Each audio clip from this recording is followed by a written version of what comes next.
Welcome to my YouTube channel B1 life coach में आपका स्वागत है। आज मैं बताऊंगा आपको न्यू सिलेबस क्लास 12th की बोर्ड परीक्षा 2025 में 95% नंबर कैसे हासिल करें। उसके अंतर्गत आपको सिलेबस पढ़ना बहुत ज़रूरी है। तो चलिए वीडियो को शुरू करते हैं, जो कि मैंने ऑलरेडी पहले से लिख रखा हूँ। फिजिक्स का न्यू सिलेबस 95% लाना है, तो सिलेबस तो देख लो एक बार जरूर। NCERT पर आधारित है। ये भाग 1 है। भाग 1 के अंतर्गत आपको पढ़ना क्या है। पहला है वैद्युत क्षेत्र तथा वैद्युत आवेश तथा क्षेत्र, ये आपको पढ़ना है। इसके अंतर्गत वैद्युत आवेश के प्रकार, इलेक्ट्रॉन सिद्धांत, कूलाम का नियम, आकर्षण का नियम, कूलाम का महत्व, ये सब पढ़ना है आपको। इसमें वैद्युत फ्लक्स, गॉस का प्रमेय पढ़ना है, वैद्युत विभव पढ़ना है। ठीक है। दूसरा है आपका स्थिर वैद्युत विभव धारिता।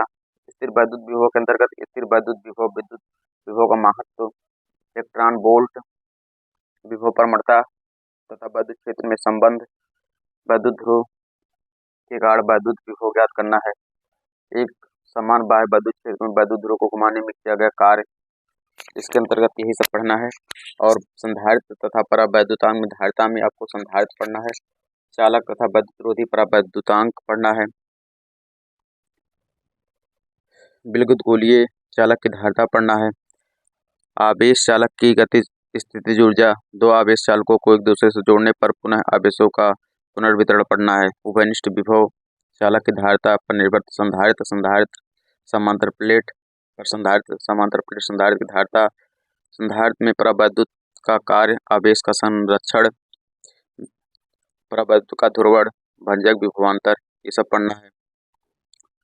अब आपका अगला चैप्टर है वैद्युत चालन, यानी कि वैद्युत धारा। NCERT पर आधारित है वैद्युत धारा, ये भी पढ़ना है। तीसरा चैप्टर है वैद्युत चालन के अंतर्गत, इलेक्ट्रिक कंडक्शन के अंतर्गत वैद्युत धारा, धात्विक चालक में वैद्युत आवेश का प्रवाह, मुक्त इलेक्ट्रॉनों का अपवाह, वेग संबंध, धारा में संबंध, धारा घनत्व, गतिशीलता, अतिचालकता, विशिष्ट प्रत्योवर्ती पढ़ना है, विशिष्ट चालकता पढ़ना है। इसी के अंतर्गत किरचॉफ का नियम पढ़ना है। वैद्युत धारा के अंतर्गत ही किरचॉफ का नियम पढ़ना है। वैद्युत परिपथ बनाना है। किरचॉफ के नियम के अंतर्गत आपको वैद्युत सेल का विद्युत भाग बल, टर्मिनल विभवांतर, सेल का आंतरिक प्रतिरोध, गतिमान आवेश तथा चुंबकत्व के अंतर्गत आपको अस्टेट का प्रयोग पढ़ना है। चुंबक क्षेत्र की संकल्पना पढ़ना है। धारा चालक कार्य, चुंबकीय क्षेत्र की दिशा, बायो-सावर्ट का नियम, एम्पियर का पर्पतीय नियम, उसके अंतर्गत एम्पियर का अनुप्रयोग पढ़ना है। और इसी के अंतर्गत आपको पढ़ना है, इसी में और धारा लूप, बलयुग्म का आघूर्ण, चल कुंडली, ये सब पढ़ना है। और अगला चैप्टर हमारा चुंबक तथा द्रव्य। चुंबक तथा द्रव्य में आपको ये पृथ्वी का चुंबक तथा चुंबकीय पदार्थ के अंतर्गत पढ़ना है। तुल्यांकी धारावाही प्रणालिका में। और अगला आपका चैप्टर है चैप्टर नंबर 6, वैद्युत चुंबकीय प्रेरण। वैद्युत चुंबकीय प्रेरण के अंतर्गत आपको पढ़ना है चुंबकीय फ्लक्स, वैद्युत चुंबकीय प्रेरण, प्रेरित विद्युत वाहक बल तथा प्रेरित धारा, लेंज का नियम, फैराडे का विद्युत चुंबकीय प्रेरण का नियम, चुंबकीय फ्लक्स में परिवर्तन, प्रेरित विद्युत वाहक बल, प्रेरित आवेश, थोड़ा लॉरेंज बल पढ़ना है। फैराडे के नियम की उत्पत्ति पढ़ना है। प्रेरण पढ़ना है। तो ये चैप्टर थोड़ा लंबी है, ये सब पढ़ना है। अगला चैप्टर है आपका भाग 1 में प्रत्यवर्ती धारा। प्रत्यवर्ती धारा पढ़ना आपको। प्रत्यवर्ती धारा में आपको चुंबकीय क्षेत्र में अपनी अक्ष के प्रत्येक घूमती कुंडली के सिरों के बीच चुंबकीय क्षेत्र तथा विद्युत वाहक बल तथा प्रत्यवर्ती वोल्टेज तथा धारा में संबंध में परिभाषा पढ़ना है। प्रत्यवर्ती धारा का मध्य तथा औसत मान पढ़ना है। प्रत्यवर्ती धारा का मध्य मूल मान पढ़ना है, जो कि इम्पोर्टेंट है। इसी में LCR अनुनाद परिपथ पढ़ना है। वाटिन धारा क्या है, शायद चक कट गया है। वाटिन धारा, जो कुंडली, प्रत्यवर्ती धारा जनित डायनमो, ट्रांसफार्मर तो बहुत इंपॉर्टेंट है, ट्रांसफार्मर भी पढ़ना है इसी के अंतर्गत। अगला चैप्टर है वैद्युत चुंबकीय तरंगे, जो कि भाग 1 में इतना ही है। वैद्युत चुंबकीय तरंगे। वैद्युत चुंबकीय तरंगे के अंतर्गत विस्थापन धारा की आवश्यकता क्या है, मैक्सवेल का प्रकाश संबंध में विद्युत चुंबकीय तरंग सिद्धांत, चुंबकीय तरंगे तथा उनके अभिलक्षण, मुक्त आकाश में E तथा V के परिणामों के बीच संबंध बताना है आपको। विद्युत चुंबकीय तरंगों में ऊर्जा घनत्व कितना होता है, चुंबकीय विद्युत चुम्बकीय तरंगों के अभिलक्षण, विद्युत चुम्बकीय तरंगों की अनुप्रस्थ प्रवृत्ति और विद्युत चुम्बकीय स्पेक्ट्रम पढ़ना है। इसके अंतर्गत कितना पढ़ना है भाग 1 में। चलिए बताते हैं आगे भाग 2 में क्या क्या पढ़ना है।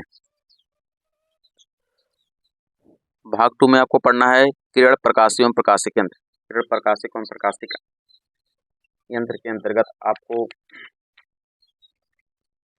प्रकाश का परावर्तन, गोलीय दर्पण का अपवर्तन, परावर्तन पढ़ना है। जो कि परावर्तन कट गया है, अपवर्तन पढ़ना है। अपवर्तन संबंधित जो भी हैं अनुप्रयोग उसको पढ़ना है। लेंस का गोलीय पृष्ठों का अपवर्तक लेंस पढ़ना है। प्रिज्म पढ़ना है इसके अंतर्गत। विक्षण, मानव नेत्र, दृष्टि दोष पढ़ना है इसके अंतर्गत। और मानव नेत्र, दृष्टि दोष पढ़ना है प्रकाशिक यंत्र में, जिसे आंख की समंजन क्षमता, दर्शन कोण क्या होता है, प्रकाशिक यंत्र की आवर्धन क्षमता क्या है, यौगिक और संयुक्त, सूक्ष्मदर्शी, खगोलीय सूक्ष्मदर्शी, परावर्तित सूक्ष्मदर्शी, ये सब पढ़ना है। अब है तरंग प्रकाशिकी। तरंग प्रकाशिकी के अंतर्गत बहुत ही मोस्ट इंपॉर्टेंट चैप्टर है ये।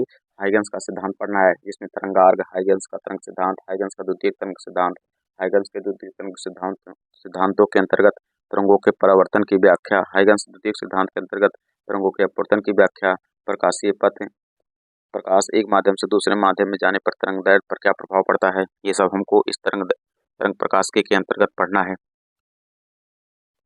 और अगला आपका है विकिरण तथा दैर्घ्य प्रवृत्ति। विकिरण तथा दैर्घ्य प्रवृत्ति के अंतर्गत भी आपको पढ़ना है। अच्छा, तरंग प्रकाशिकी के अंतर्गत एक चैप्टर और पढ़ना है आपको, जैसे व्यतिकरण हो गया, विवर्तन हो गया, थोड़ा कट गया है। अब है विकिरण तथा दैर्घ्य प्राकृत। दैर्घ्य प्राकृत मतलब हो गया, इसमें प्रकाश वैद्युत प्रभाव पढ़ना है, द्रव तरंगे जिसको बोलते हैं। इसके अंतर्गत आपको पढ़ना है विकिरणों की दैर्घ्य प्राकृति, प्रकाश वैद्युत प्रभाव, हार्ट्ज और लेनार्ड का परीक्षण, प्रकाश वैद्युत उत्सर्जन के नियम, तरंग सिद्धांत की विफलताएं।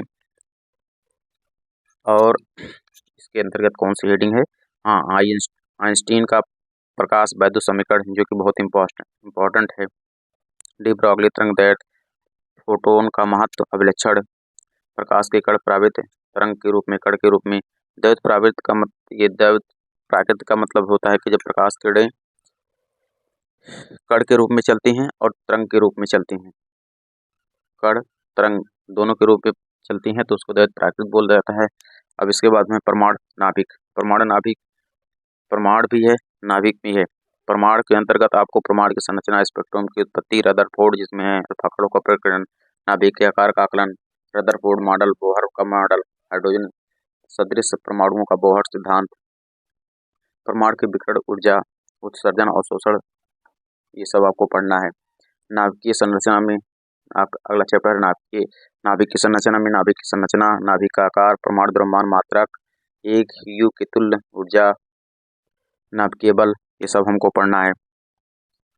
नाभिक के अंतर्गत और क्या पढ़ना है, रेडियो एक्टिविटी पढ़ना है।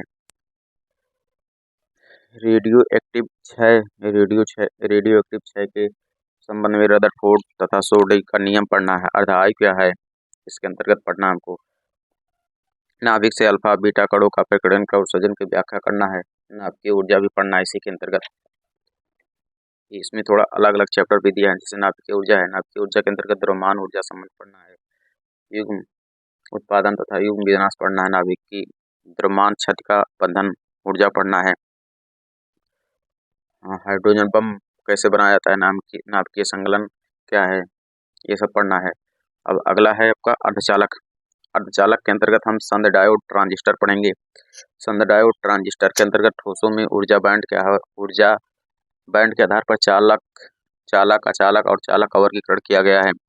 पीएन संद डायोड क्या होता है, पीएन संद डायोड में तरंग दृष्टकारी के रूप में, पीएन संद डायोड पूर्ण अर्धदृष्टकारी के रूप में। प्रकाश उत्सर्जन डायोड क्या है, फोटो इलेक्ट्रॉन्स और सोलर सेल, ये सब कट गया है, जेनर डायोड कट गया है। ट्रांजिस्टर पढ़ना है, पीएनपी ट्रांजिस्टर पढ़ना है। और अगला है संचार व्यवस्था, जो कि एनसीईआरटी का लास्ट चैप्टर है, ये सब पढ़ना है। आपका अंकीय इलेक्ट्रॉनिकी जो है, डिजिटल इलेक्ट्रॉनिक्स, जिसमें डिजिटल परिपथ है, लॉजिक गेट है, ये सब नहीं पढ़ना है। तो आज की वीडियो में इतना ही। आप सिलेबस समझ गए होंगे। अगर देखिए अच्छा नंबर पाना है तो मेहनत भी करना पड़ेगा बहुत, ठीक है, मेहनत बहुत ज़रूरी है, ठीक है। 95% लाना है तो सिलेबस देख लीजिए आप और इस पर खूब मेहनत करिए। जितना मेहनत करेंगे उतना आपको नंबर मिलेगा। इतना पढ़ने का मतलब 70/70, 70 में 70 पाना है तो मेहनत भी खूब करना होगा। आई होप ये वीडियो आपको अच्छा लगा होगा, पसंद आया होगा, सिलेबस भी देख लिए होंगे, तो अब पढ़ाई शुरू कर दीजिए। अगर वीडियो को अच्छा लगा है तो लाइक कर दीजिए, चैनल पर नए हैं तो सब्सक्राइब कर दीजिए। मिलते हैं नेक्स्ट वीडियो में, धन्यवाद।